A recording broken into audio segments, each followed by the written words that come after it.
तो दोस्तों कैसे आप लोग। तो हमारे दुकान पे ये कांच लगाया जा रहा है, कांच का दरवाज़ा, और नीचे तकरीबन 2.5 फुट तक प्लाई रहेगा। তো বন্ধুরা কেমন আছেন আপনারা। আমাদের দোকানে কাঁচের দরজা লাগানো হচ্ছে।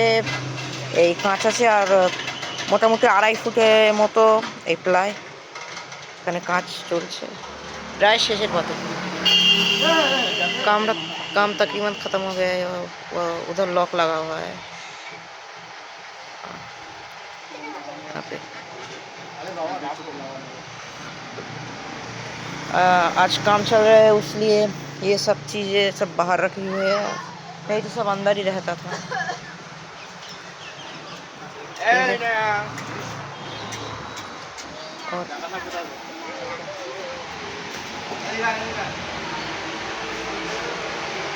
और अंदर हमारा ये कंप्यूटर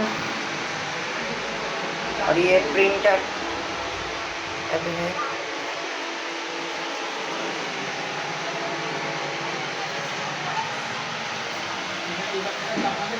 तो दरवाज़ा यहाँ पे ये लॉक किए है।